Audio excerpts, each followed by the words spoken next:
पहली बार आपको झेलते हैं तो समझ में आता है कि चीज़ें उतनी आसान है नहीं जितनी आप समझ रहे थे। ये बात शायद 2015 के आसपास की। तो उस समय उन साहित्यकार परिवार के लोगों में एक राय बनी कि बच्चों के हम कास्ट नेम तो नहीं लगाएंगे।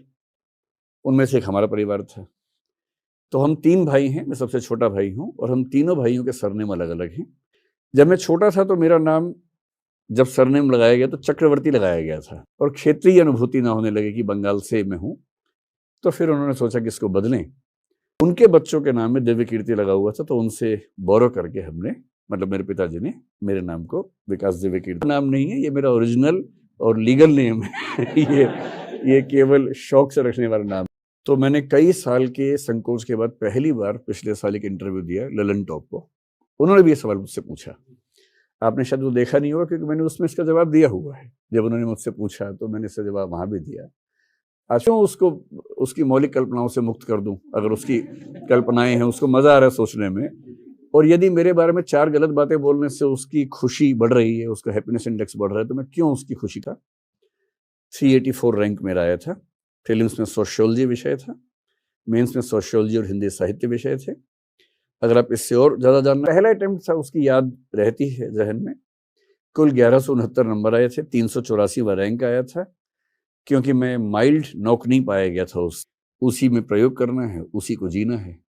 ये चांस तो है नहीं कि एक में प्रयोग कर दूसरी को जिएंगे।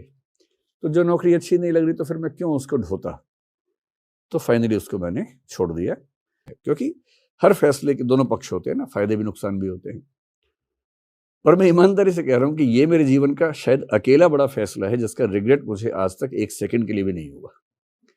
मैं नौकरी छोड़ के इस दुनिया के सब बात तो हो रही है कम से कम, तो वही ठीक है। तो अगर कोई आपसे पूछे, आप कह देना कि मैंने भी ये कठिन सवाल पूछा था पर इसका जवाब मिल गया। और जो तथ्य मैंने आपको दिए, आप उसकी जांच सीबीआई से करवा सकते हैं। और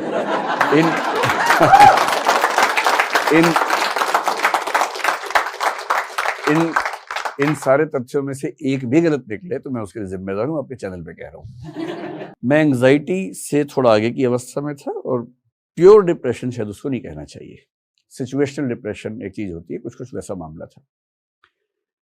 मैंने अपने बचपन से कठिन परिस्थितियां देखी हैं और मुझे इस बात का, मुझे परम तत्व ने, ईश्वर ने, प्रकृति ने, जिसको आप मानते हो, उसने भरपूर ऐसी परिस्थितियां दी जिनको झेलना, जिनसे लड़ना अपने आप एक चुनौती हो सकती। उद्यम भी किया, कई ऐसे काम किए जो थोड़े से मुश्किल होंगे 17 साल के बच्चे के बारे में सोच के, क्योंकि अब मेरा बेटा लगभग, शायद इसलिए कि उस उम्र में हमारे अंदर जोश बहुत ज्यादा होता है, हम बड़ी बड़ी चुनौतियों को आराम से झेल पाते हैं। तो शायद मुझे उस समय उत्साह ही रहता था, डिप्रेशन नहीं होता था।